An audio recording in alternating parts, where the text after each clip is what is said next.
Tila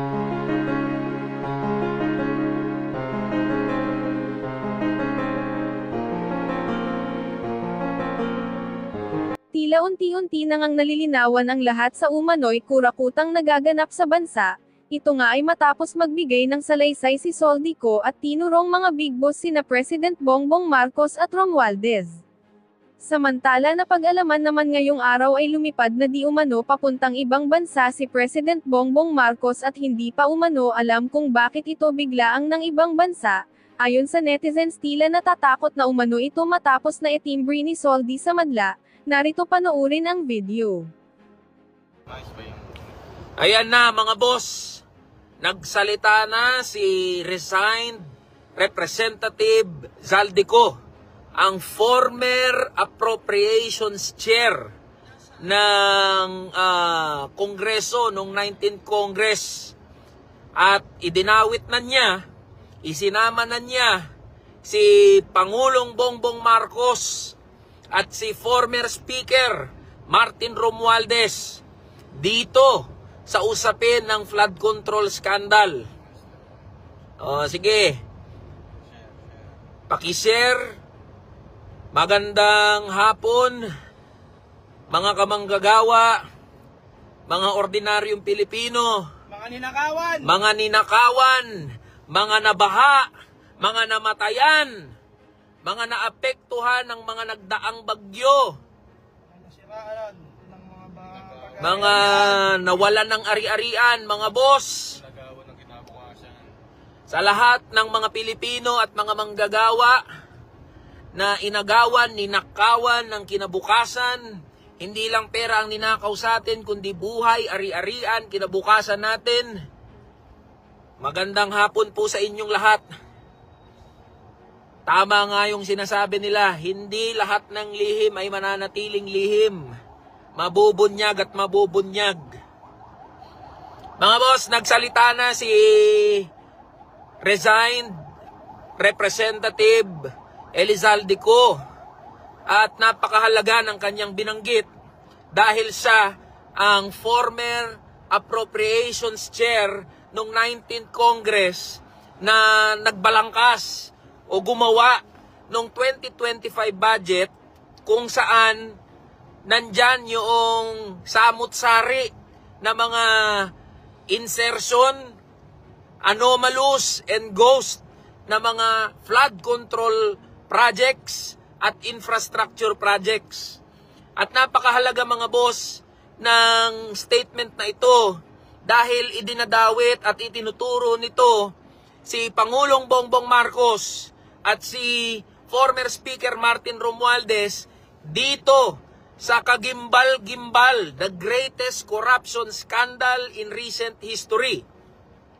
Ngayon mga boss, matagal na nating sinasabi, imposibleng walang alam si Speaker Martin Romualdez, si Pangulong Bongbong Marcos dito sa usapin ng budget dahil una, si Speaker Martin Romualdez, siya ang speaker during that time. At lahat ng nangyayari sa House of Representatives ay alam. Imposibleng sabihin na hindi alam ng speaker bilang ikaw ang pinakamataas na leader ng House of Representatives. At hindi lang yun. Mahalaga yung sinabi ni resigned Representative Zaldico na pati si PBBM ay sangkot din. Bakit? Dahil siya mismo ang pumirma at nag-review ng 2025 General Appropriations Act. At ibig sabihin, pinatutunayan lang nito na alam niya rin itong mga usapin ng anomalous and ghost flood control projects and other infrastructure projects. Sinabi nga, maski si DBM Secretary Amenah Pangandaman. Tama, bakit hindi ba nababanggit yung pangalan ni DBM Secretary Amenah Pangandaman? Siya rin ay dapat na maimbestigahan dahil siya ang ulo ng Department of Budget and Management na siyang nakakaalam sa pasikot-sikot ng budget ng ating bansa. Ngayong nabanggit na ni resigned Representative Zaldico itong mga pangalan ni former Speaker Martin Romualdez at ni Pangulong Bongbong Marcos, tayo ay nananawagan na imbestigahan at panagutin si Pangulong Bongbong Marcos at mismong si former Speaker Martin Romualdez. Nananawagan tayo ng impartial at tunay na independent na pag-iimbestiga. Di ba, ang gumawa ng Independent Commission for Infrastructure ay si Pangulong Bongbong Marcos din. So dapat isama na sa dapat imbestigahan si Pangulong Bongbong Marcos. Siya mismo ay dapat masubject sa pag-iimbestiga. At dapat ang investigating body na mag-iimbestiga dito kay Pangulong Bongbong Marcos at kay former Speaker Martin Romualdez ay isang komisyon o body na walang direktang connect sa Pangulo at sa former Speaker na si Martin Romualdez. Ito dapat ay pangunahan ng mamamayang Pilipino at ng mga independent bodies, mga civil society organizations, mga ordinaryong Pilipino at mga manggagawa. Hindi natin pwedeng ipagkatiwala ang investigasyon at pagpapanagot sa mga bodies or investigating bodies na ginawa mismo ng Pangulo. Kaya napakahalaga nitong statement ni resigned Representative Zaldico. Dahil ito yung direct link.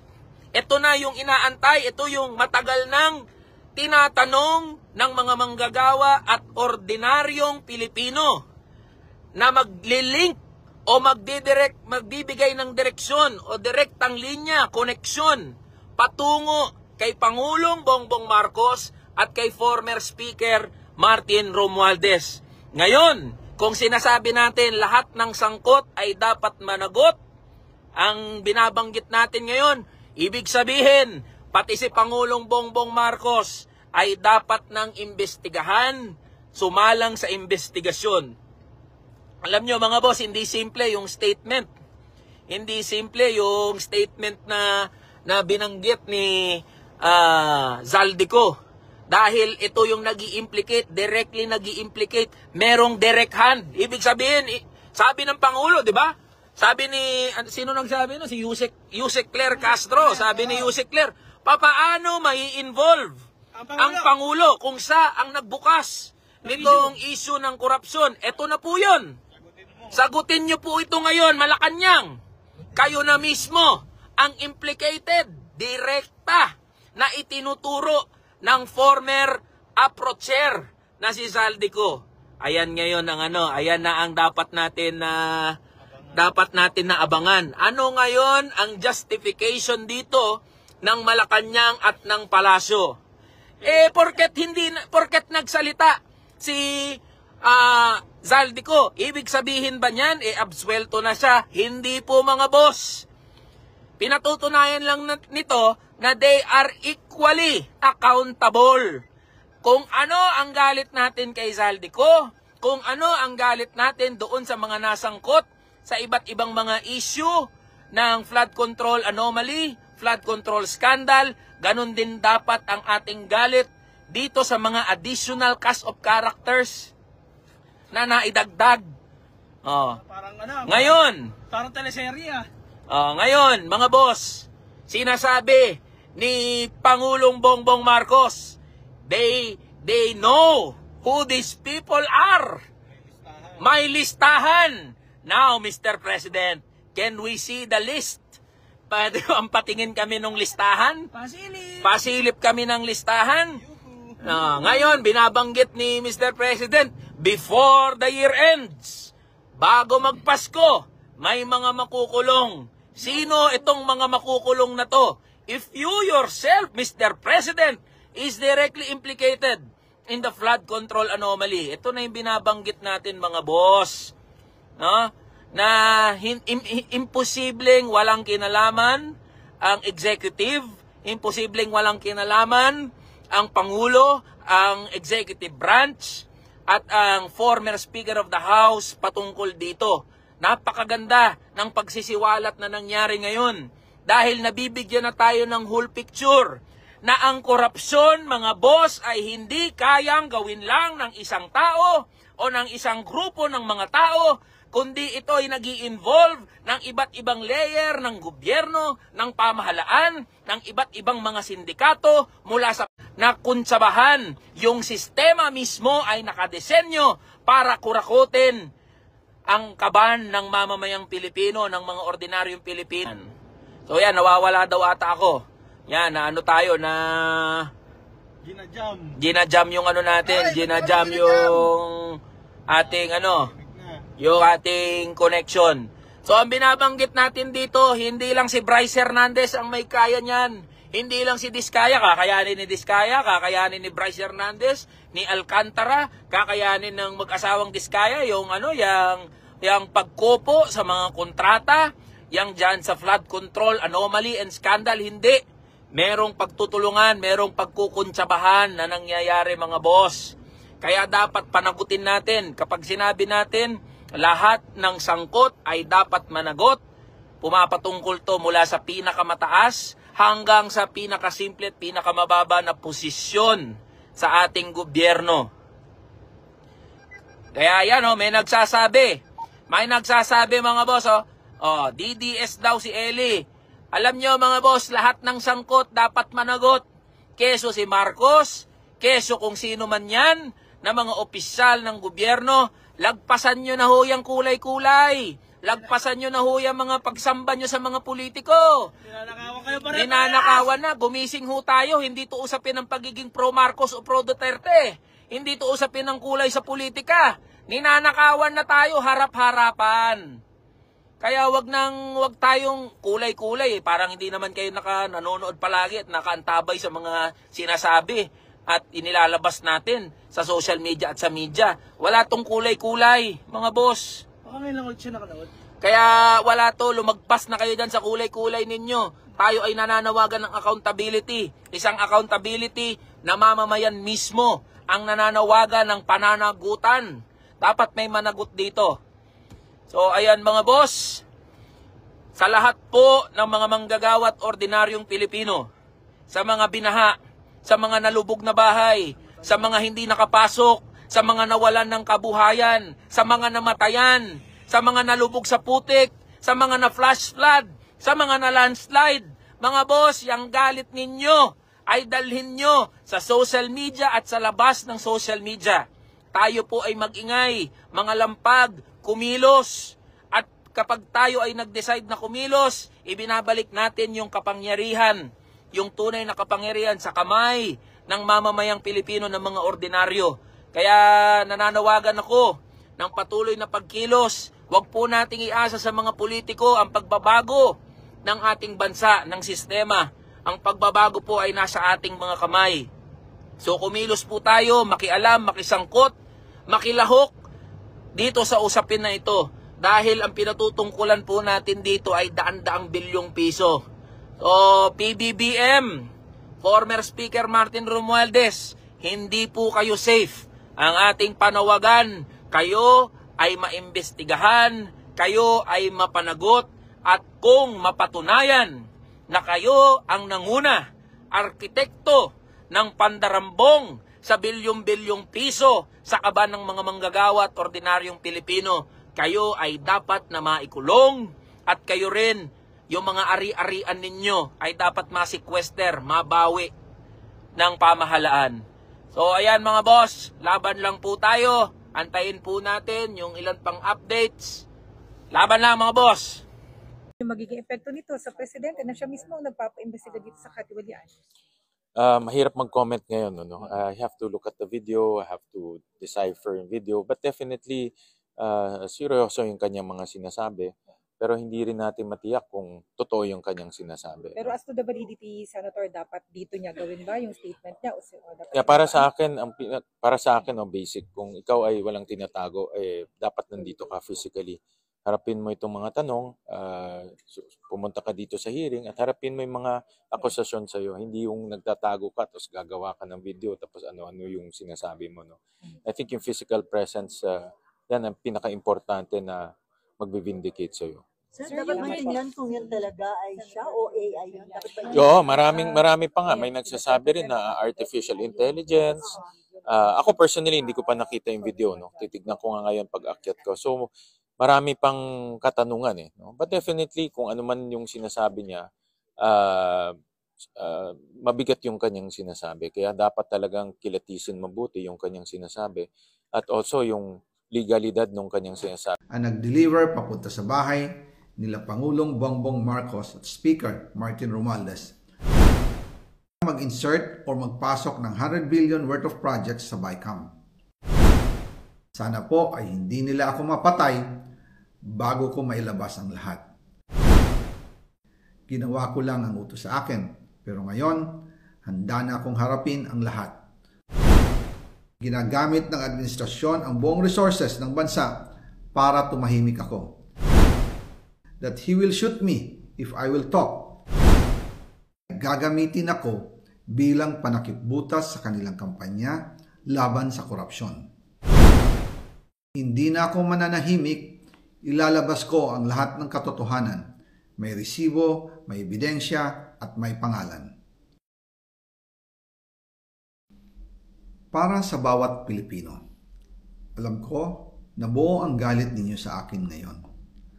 Nauunawaan ko rin kung bakit, lalo na at malaki ang halagang nakataya. Pero bago kayo humusga, hayaan ninyong ipaliwanag ko ang buong katotohanan. Matagal akong hindi nagsalita dahil may direktang utos sa akin. Huwag nang bumalik ng Pilipinas at manahimik na lamang. Umalis ako noong July 19, 2025 para sa aking medical check-up. Nakaplanong bumalik pagkatapos ng SONA ni Pangulo. Pero habang papauwi na ako, tinawagan ako ni dating Speaker Martin Romualdez at sinabihan, "Stay out of the country. You will be well taken care of as instructed by the President." Noon naniniwala pa ako sa kanila, kaya't hindi ako bumalik. Tumikom ang aking bibig, sumunod ako, pero ang hindi ko alam, ang ibig pala nilang sabihin sa aalagaan ka namin ay gagamitin ako bilang panakipbutas sa kanilang kampanya laban sa korupsyon. Ginawa nila akong poster boy ng kanilang sariling kasinungalingan. Ngayon, hindi na ako mananahimik, ilalabas ko ang lahat ng katotohanan. May resibo, may ebidensya, at may pangalan. Nagsimula ito nung tumawag si Sekmina Pangandaman sa akin nung nag-umpisa ang BICAM process last year, 2024. Ang sabi niya, katatapos lang ng meeting nila ni Pangulo at may instructions na mag-insert o magpasok ng 100 billion worth of projects sa BICAM. At sinabi pa ni Sekmina, you can confirm with Yusek Adrian Bersamin dahil magkasama sila sa meeting ni Pangulong BBM noong araw na yon. Tinawagan ko po agad si Yusek Adrian Bersamin at tinanong ko kung may instruction nga ba ang Pangulo na magpasok ng 100 billion during their meeting. Ang sabi niya ay totoo nga po. Right after our conversation, tinawagan ko po si dating Speaker Martin Romualdez at nireport ko ang instructions ng Presidente to insert the 100 billion projects. At sinabi niya sa akin, what the President wants, he gets. After ng ilang araw, nag-set po ng meeting si Sekmina Pangandaman at Yusek Adrian Bersamin sa amin ni dating Speaker Martin Romualdez sa Aguado Building in front of Gate 4 ng Malacanang at nandun din po si Yusek Jojo Cadiz. During the meeting, binigay po ni Yusek Adrian Bersamin ang listahan na worth 100 billion. Tinanong ko po si Yusek Adrian kung saan galing ang listahan. Ang sagot niya, galing kay PBBM mismo at binigay niya ito mula sa brown leather bag. Nung sinabi po ni Yusek Adrian Bersamin, yung brown leather bag, naalala ko noong nasa Singapore kami right after the elections of May 2022 sa Hilton Hotel, kami ni dating Speaker Martin and PBBM habang pauwi at pabalik ng Pilipinas, hinabol ng PSG ang brown leather bag at ang sabi ni PBBM, maiwan na lahat, wag lang ang brown leather bag. Kaya naniwala ako na utos talaga ito ng Pangulo. Pagkatapos ng ilang araw, I informed sina dating Speaker Martin Romualdez, Secmina Pangandaman, Yusek Adrian Bersamin, and Yusek Jojo Cadiz na kung pwede 50 billion lang ang ipasok sa program funds dahil sobra ang DPWH funds versus sa DepEd. In practice, hindi pwede na mas malaki ang budget ng DPWH kaysa edukasyon. And yung balance na 50 billion, ilagay na lang sa unprogram funds for the 2025 budget. Dahil Office of the President din ang nagre-release ng lahat ng unprogram funds. Pagkatapos ng isang araw, tinawagan ako ni Secmina at sinabi ang mensahe ng Pangulo. Ipasok ninyo yan dahil pinangako na sa akin ni Speaker Martin yan at hindi na pwedeng baguhin. Kumbaga, ang utos ng hari hindi pwedeng mabali. Again, I informed the Speaker and asked clearance about the instructions ng Pangulo. At ang sabi niya, wala tayong magagawa. Kaya po nagtataka ako kung bakit sinasabi ni Pangulo na hindi niya makilala ang budget, samantalang lahat na binawas at dinagdag sa mga ahensya ng gobyerno ay humihingi ng approval sa kanya si Secmina Pangandaman.